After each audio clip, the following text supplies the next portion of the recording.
Open-ended regeneration is probably a phrase you've been hearing quite a lot if you are a Doctor Who fan over the past few days, and the reason for that is due to a recent Radio Times article revealing some interesting details about Jodie Whittaker's regeneration. Most notably the fact that this time it won't take place inside the TARDIS, finally, and interestingly, that one of the last shots of the episode will be the one that the director for most of the episode, Jamie Magnus Stone, shot, which has led a lot of people to question whether there will actually be the customary scene at the end of the episode where we see the new Doctor at the end of the Doctor's regeneration. That's a lot of Doctors. Or whether they will in fact leave it as an open question going into the new era. So in today's video, I'd like to talk about some of the pros and cons of doing such a thing. But before we get into it, if you could do me a teeny tiny little favour and click that subscribe button, I'd be very much appreciative. We're almost at 10.6k, and if we could get there soon, that'd be absolutely great. We're going to try and get to 11k by the end of February. That would be absolutely awesome. So click that subscribe button if you haven't already, that would be greatly appreciated. Also, as you're going to find out later in this video, I did a poll regarding this topic on my Twitter, so if you want to get involved in stuff like that, be sure to follow me there as well. So let's start off with one of the immediate benefits of an open-ended regeneration, which would be the sense of mystery and hype going into the next era, as even though we'll probably know who 14 is before then anyway, at least I hope so, the idea of not having seen the new Doctor until the new era begins is quite an exciting one, and could lead to even more hype than would normally be generated by the customary few seconds introducing the character. You also have to consider that with all the latest rumours of David Tennant returning in some form, perhaps as the 10th Doctor, that leaving the regeneration open would allow for a set of events like that to occur a lot easier, as obviously Doctor Who doesn't necessarily have to go chronologically, so by not showing the 14th Doctor, you allow for there to be a story in the middle with the 10th Doctor where perhaps they're trying to fix the regeneration cycle or something like that. And another reason a few people have brought up is that it could lead to a more accessible entry point in the same way as what happened with Chris Eccleston in 2005, where you don't actually see the full regeneration, but the Doctor comes in fully formed for either 60th or Series 14, depending on when we can expect to see a new Doctor.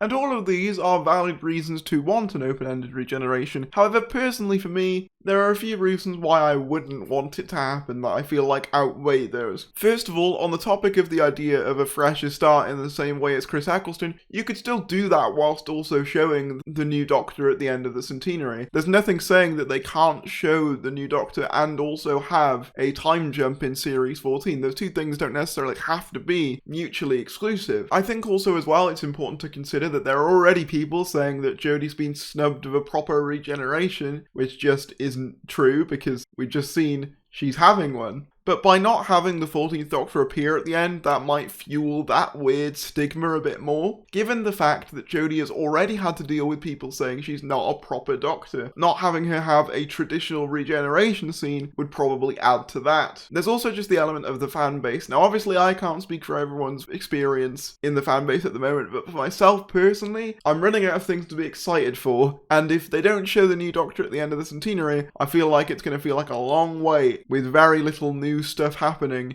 between the Centenary and the 60th or whatever it is. Having that Doctor appear at the end will basically whet our appetites for the new era, but also would mean that we actually do have an incumbent Doctor, because once they show Jodie's regeneration, she's not the incumbent Doctor anymore, so we'd enter this weird limbo state where the current Doctor isn't the 13th Doctor, but also isn't the 14th Doctor either. There'd be no current Doctor, which, as I said, might make it easier for something like a 10th Doctor reappearance, but like, if that doesn't happen, it's just going to feel thoroughly underwhelming at the end of the Centenary. I think also, as well, just speaking on a personal level, one of the most fun parts of any regeneration story for me is seeing the new Doctor at the end. That's like one of the most exciting parts about those stories, and to not have that in this one would be a bit of a shame, I feel. Especially considering as we're going into like a big change for the show with Bad Wolf taking over. Of course, it is completely possible that they will in fact film a scene at Bad Wolf elsewhere that will be added onto the Centenary. But as time goes on and we still don't really have any indication of who the 14th Doctor is, people are of course starting to wonder whether this regeneration will be open-ended. And personally, I don't want it for the reasons I laid out, but I understand why people want it as well. But let me know what you guys think in the comments below. Would you like an open-ended regeneration? Would you hate an open-ended regeneration? Are you somewhere in the middle? According to a brief poll I did on my Twitter, 49% of people said no, so that's my stance essentially. 27.2% of people said indifferent, and 23.8% 90% of people said yes. So you can see that this is quite a contentious issue with lots of people on both sides. But hopefully I've offered you both sides of the argument relatively coherently. I hope you enjoyed this video. Quick shout outs to Debs Iona, Shane Smith, Patrick Mewson, Bree Kevin, Seb Lowndes, Jay Monroe, Preston, Hash Shandycoot, and Human Being. If you want to become a member, feel free to do so. It really helps out. You get exclusive posts, shout outs in every video,